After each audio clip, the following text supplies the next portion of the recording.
beyond imagination. Everything multiplied by infinity is beyond our thoughts to imagine.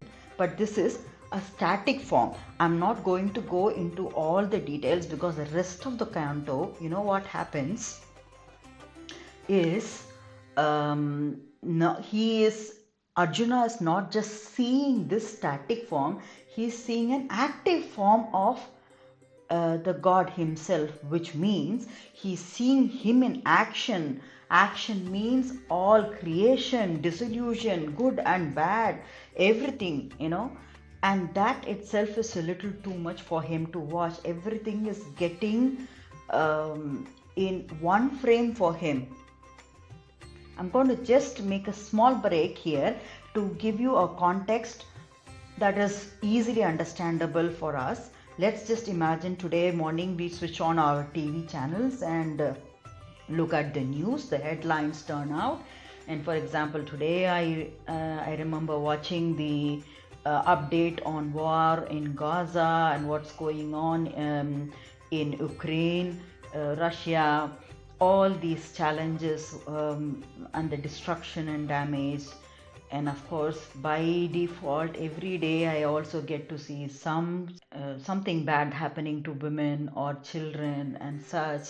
So these itself, and it's not just listening but also watching frame by frame. A TV channel news reporter is showing me things and I'm watching it in about 30 seconds.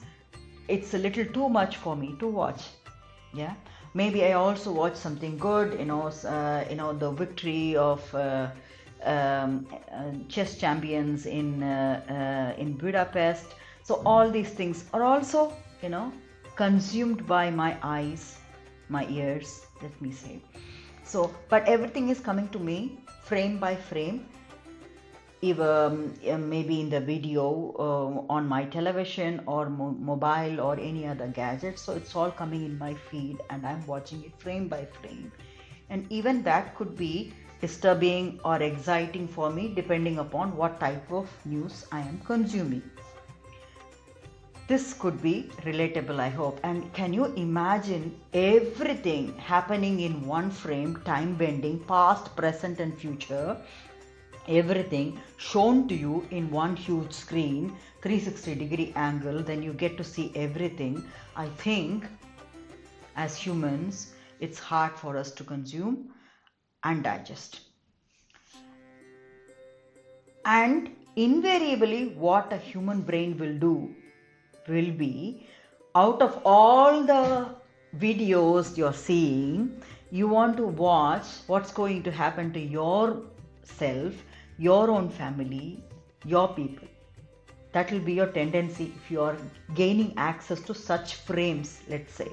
This is exactly what happens with Arjuna also. He tends to go into those sections to see what is happening to him and his own family, what is going to happen to this war and such. He says he is able to see everything, but everything meaning everything is in his context.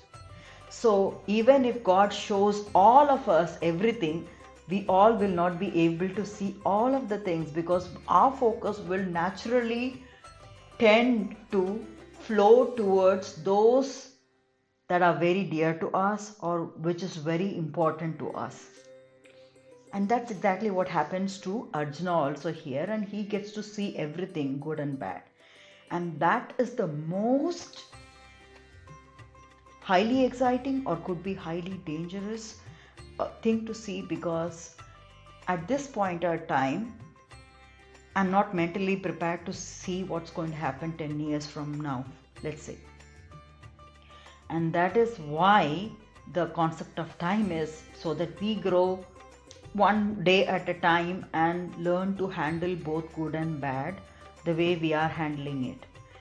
We are unable to handle it, or it's really incomprehensible for us if everything comes in one go. And that's also a reason why God is invisible or is not understandable to us. It is not to show that he is powerful than us, show off something. No, it's rather to keep ourselves safe, that we can only understand this much. So let's put this piece today in his or her news feed. So let's handle that, yeah, one at a time, and not everything.